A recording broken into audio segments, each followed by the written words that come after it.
उधर मोदी ने ऑस्ट्रेलिया में की जावड़ मीटिंग, इधर खालिस्तानियों पर पड़ने लगी है मार। मोदी की T20 गेम में साफ हुए खालिस्तानी, चीन के एंगल ने ऑस्ट्रेलिया में कर डाला बड़ा खेल। दोस्तों, किसी भी देश का आर्थिक तौर पर मजबूत होना, लगातार तेजी से तरक्की करना उस देश को बाकी स्ट्रेटेजिक टाइज में काफी बड़ा फायदा दिलाता है। इसका सबसे बड़ा बेहतरीन एग्जाम्पल सामने आ चुका है। जो भी मजबूत देश होते हैं वो सामने वाले देश से अपनी बातों को आसानी से मनवा लेते हैं। भारत भी अब इसी का बेनिफिट तेजी से लेता जा रहा है।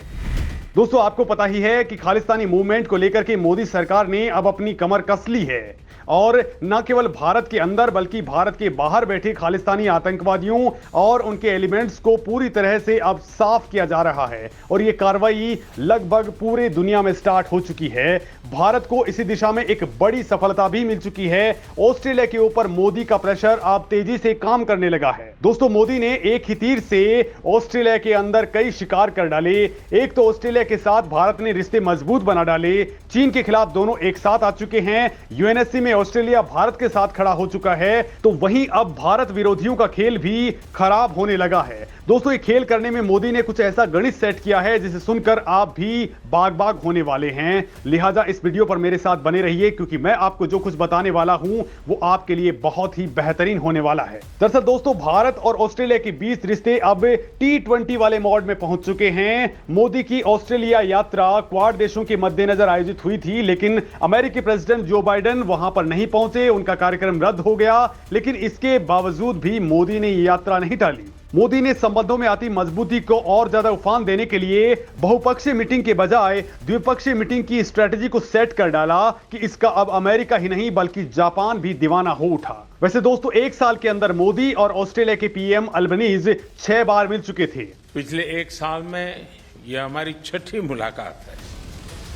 और इसी दौरान उनकी पर्सनल केमिस्ट्री का लेवल बहुत अलग हो चुका है और यही कारण रहा कि दोनों देशों के नेताओं ने माइग्रेशन और मोबिलिटी पार्टनरशिप पैक्ट पर तगड़ी डील कर डाली। मतलब कि स्टूडेंट्स, रिसर्चर्स और बिजनेस पर्संस को अब नए अवसर दोनों ही देशों में तलाशने में कोई दिक्कत नहीं होने वाली है। साथ ही अब दोनों देशों के अंदर अवैध माइग्रेशन भी रुक जाएगा।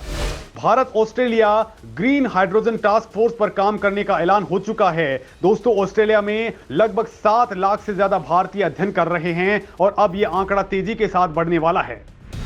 वैसे दोस्तों, दोनों देशों के बीच यूक्रेन युद्ध और उसमें रूस की भूमिका पर गंभीर मतभेद हैं, लेकिन चीन की बढ़ती हुई आक्रामकता ने दोनों को बहुत करीब ला दिया है और अब साझा रणनीति अपनाई जा रही है। लेकिन इस बीच मोदी ने ऑस्ट्रेलिया में हाल ही के दिनों में मंदिरों पर हुए हमले और खालिस्तानी एलिमेंट्स के सफाई पर बड़ा खेल कर डाला और इसमें अब ऑस्ट्रेलिया की सरकार मजबूरी में ही सही लेकिन भारत का हर तरह से सपोर्ट करने को तैयार हो गई है। यानी जो गलती ब्रिटेन ने की थी, जो गलती कनाडा ने की, वो ऑस्ट्रेलिया ने बिल्कुल भी नहीं की है, बल्कि अब ताबड़तोड़ इन खालिस्तानियों पर कोड़े बरसाए जा रहे हैं। दरअसल दोस्तों, ऑस्ट्रेलिया के अंदर भारत से माइग्रेट हुए सिख कम्युनिटी के काफी तादाद में लोग रहते हैं। उनमें से कुछ हैं जो ऑस्ट्रेलिया जाकर भारत विरोधी खालिस्तानी गतिविधियों में शामिल होते हैं। दोस्तों, आपने भी खालिस्तानी रेफरेंडम के बारे में तो जरूर सुन रखा होगा। सिख फॉर जस्टिस नाम का एक संगठन है जो भारत के पंजाब को अलग करके खालिस्तान नाम का एक अलग देश बनाने की डिमांड करता है और इसी मांग को लेकर के ये सिख फॉर जस्टिस संगठन दुनिया के अलग अलग देशों में रेफरेंडम आयोजित करवाता है।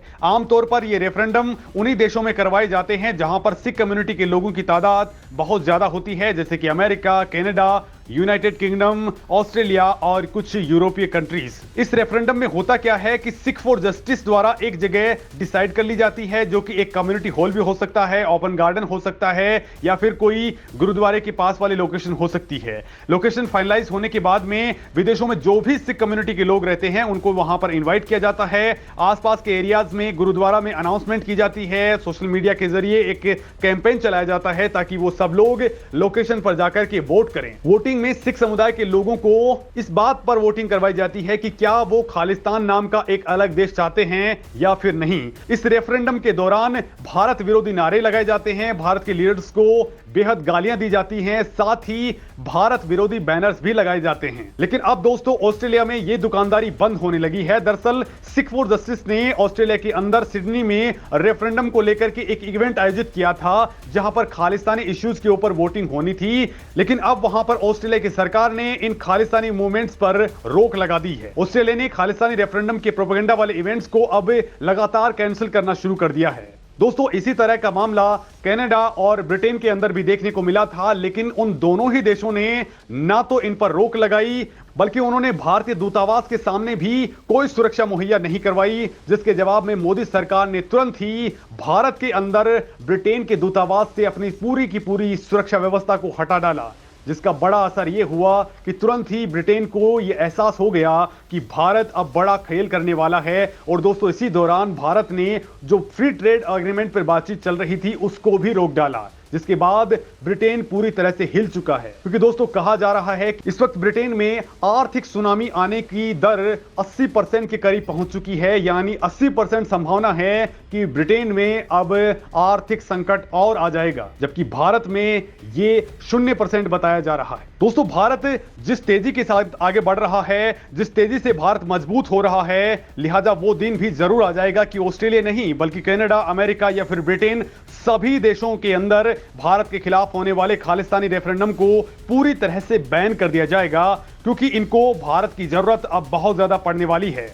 आप भी सोच रहे होंगे कि ऑस्ट्रेलिया आजकल भारत की इतनी बातें क्यों मान रहा है, अचानक वो सब कुछ क्यों करने लग गया है। तो इसका भी बड़ा एक एंगल है और वो है चीन का, क्योंकि चीन के खिलाफ अब ऑस्ट्रेलिया ने आर या पार की जंग लड़ना शुरू कर दिया है। दरअसल दोस्तों ऑस्ट्रेलिया के कूटनीतिक सूत्र कहते हैं कि ताइवान और अमेरिका के बीच गहराते रक्षा संबंधों से चिढ़े चीन ने साउथ चाइना सी में अपने सैन्य अभियानों की तादाद को बढ़ा दिया है। लगभग हर दिन चीन के लड़ाकू विमान जानबूझकर ताइवानी वायुसेना में घुसपैठ करने का प्रयास करते हैं। यहां पर यह बात भी जान लेना बेहद जरूरी है कि ताइवान ऑस्ट्रेलिया का सबसे बड़ा व्यापारिक साझेदार है, लिहाजा ऑस्ट्रेलिया अगले 5 सालों को ध्यान में रख करके चीन के खिलाफ जंग की तैयारी में जुट चुका है। तो इसका सीधा असर भारत पर भी पड़ना तय है। इसकी 2 बड़ी वजह हैं। पहली वजह यह कि चीन भारत का पड़ोसी है और दूसरी वजह यह है कि क्वाड का सदस्य होने के कारण अगर ऑस्ट्रेलिया चीन के साथ युद्ध करेगा तो भारत को भी इसमें कूदना ही पड़ेगा।